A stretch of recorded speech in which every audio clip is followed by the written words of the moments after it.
So, good morning, everyone. Good to see you.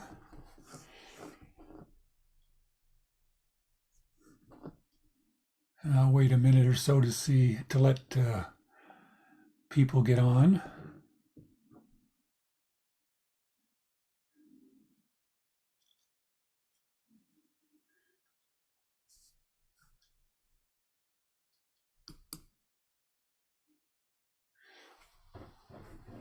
Okay.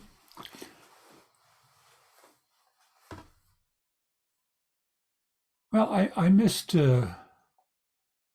yesterday's talk, but I did listen to Sunday's talk by Linda and Nelly, and they brought up the theme of uh, identity, nama rupa.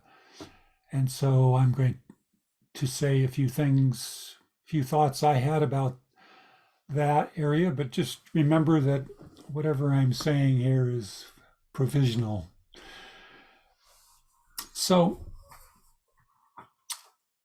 the self as an identity is something I heard on Sunday. The identity is something that forms over time, and we think that is who we are. But conditionality can show us that our identity can shift and that we are not a solid, unchanging self.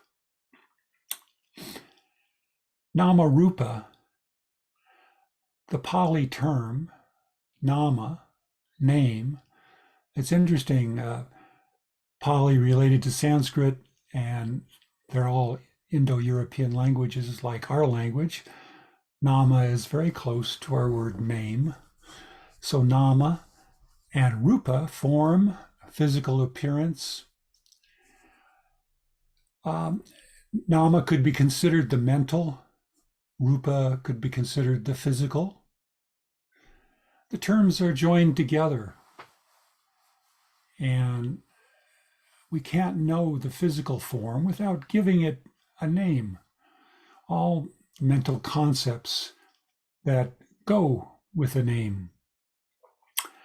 In the same way, when we think of ourselves, our identity, it's inseparable from this physical being that we walk around with. Those names, those mental concepts, that identity are created by the memories, experiences, relationships, and views that we've all experienced. And those are the mental aspects that we join with our physical body. In math and identity, I used to be a math teacher. Anyway, an identity is an equation that always equals, no matter what values you put in for X. It's always the same for all values. Some of you maybe remember your trigonometry or pre-calculus course, the sine squared of X plus the cosine squared of X equals 1. No matter what value you put in for X, it's always going to equal 1. And in the same way, whatever goes into our experience, whatever conditions we find ourselves in, we think of it always results in who we are, an identity that we have.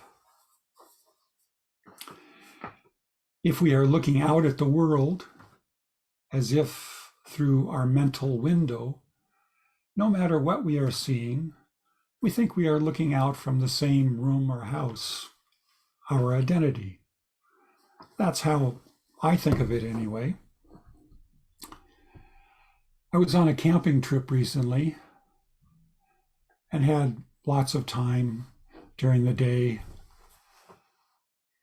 to myself because I get up early in the mornings, very early, and I go out late in the afternoons because I go out to photograph things.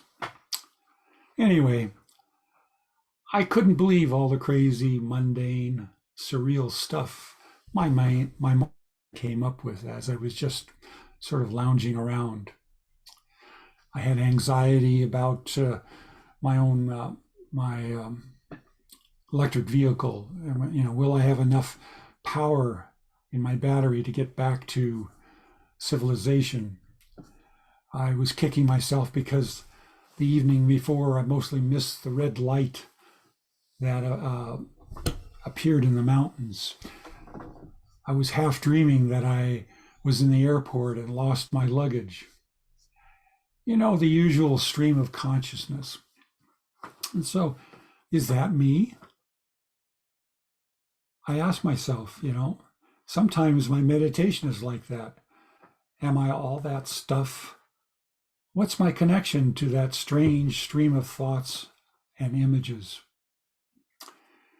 And while I was sitting there camping, I suddenly thought, hey, maybe this is not me, or it's not all of me. I'm not sure what I am, but this stream of consciousness, this crazy, hazy thought pattern, is not necessarily me. I don't need to make it me. How closely do I see myself tied to all that mental stuff going on? Well, usually pretty closely. There's definitely stuff going on in my mind. It's real. And I know trying to get rid of it won't work. I've tried that. But maybe I don't need to identify so closely with all that crazy mental stuff. Why does a loosening of this connection help? Well, because all of the names we give ourselves, the identity we create, can be limiting, a feeling of being contained or constrained, something we can blame when things go wrong, or be proud of when we have a success, a cause of dukkha. I was listening to Bonita the other morning, and she talked about how in her workplace, how a hierarchy can cause conflict, our fixed identities of who we are. Being strongly tied to an identity can lead to more rigid views, which can also lead to conflict, more harm. So I was trying to figure this out, and I thought of the four-cornered argument, which some of you are familiar with. This is true, this is not true, this is both true and not true, and so on. And I thought, well, maybe all this stuff is me, both me and maybe not me at the same time, kind of a contradiction. But I think I'm heading in that direction. I am this identity, and I am not this identity. I am forever joined with the thoughts, emotions, memories that arise in my mind. And in another sense, that connection might not be so strong. I also thought of something that Susan said, I think it was on Sunday, how she, can look out on the world and see all the change and impermanence happening. The changing seasons, a river that's going by, and so on. But nevertheless, we think of ourselves as sort of unchanging and permanent. And that's kind of strange that we can look out and see other things being conditioned, but not see our own selves in the same kind of view. So I'm going to stop there. Thank you for listening this morning. We'll meditate for our usual